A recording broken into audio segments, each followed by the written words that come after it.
Of all Shakespeare's plays, maybe none is stranger than Macbeth. The story begins with Scottish generals Macbeth and Banquo meeting a group of three witches.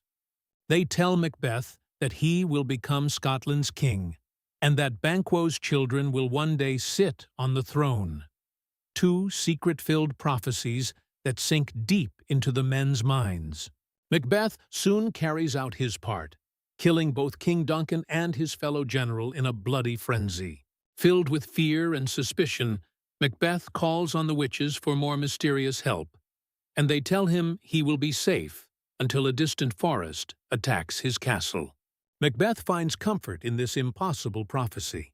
Yet by the end of the play, his castle has been taken by an army disguised as trees, and Duncan's son Malcolm has won back the throne. Even for Shakespeare, these are very strange details for a lesson about power. But according to at least 6 texts from the 11th century, this supernatural tragedy has roots in real history. In 1040, a Scottish general named Macbeth was recorded as having killed a ruler named Duncan to become King of Scotland. And in 1057, Duncan's son, Malcolm Canmore, led a successful attack against this usurper. What's more, accounts from later historians mention witches, prophecies, and armies hidden by trees. All of this raises the question, how much of Shakespeare's strange story is true? The answer comes from understanding what it meant to be a historian in the Middle Ages. In the 5 centuries between Macbeth's death and Shakespeare's play, different clerics, chroniclers, and poets wrote about this medieval Scottish king. But while some of these writers may have seen themselves as fair watchers of history, they all worked more like storytellers.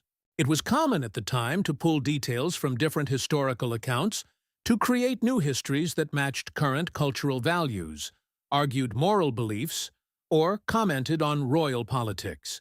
For example, in 1380, Scottish cleric John of Fordun wrote a history of Scotland that included Macbeth's rule.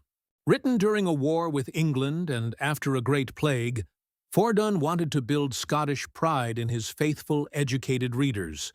So he praised the Canmore dynasty and spoke against Macbeth as a villain who broke their rule. Years later, the cleric Andrew of Wyntoun made Macbeth seem even more evil. Writing for audiences fascinated by the occult, Wyntoun imagined the murderous usurper as the child of the devil, who saw ghostly greyhounds and witches inspired by the fates of Norse mythology. Wyntoun also added the rebels using branches to hide their attack. Renaissance scholar Hector Boece felt a little more sympathy for Macbeth, seeing him as a fair ruler who fell into cruel paranoia. This warning story may have been meant as a criticism of cruel.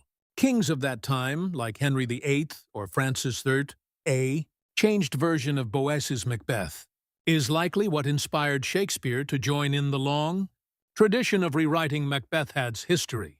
When the bard was writing Macbeth, England was ruled by King James I. James was descended from the Stuarts, a Scottish royal family that included Macbeth's fictional friend, Banquo. So it is possible the bard tried to praise King James by giving Banquo a bigger part and adding the prophecy that his children would take the throne. And then there are the witches. James hated witchcraft, so Shakespeare may have been trying to please the throne by exaggerating the story's dark supernatural parts. Or the inclusion of the weird sisters may have been the bard pushing back against the king's censorship of other witchy plays. Either way, not all of his additions were shaped by the throne. More than in any earlier telling, Shakespeare's Scot is troubled and confused. Is he a devil or a saint? Are these witches real or just an illusion? Is he in control of his own fate, or is his legacy decided by outside forces? By asking these questions, Shakespeare's Macbeth may be the truest of them all. Not because of similarities to his historical namesake, but because, just like those who wrote about him, this Macbeth is also trying to find his place in the ever-changing flow of history.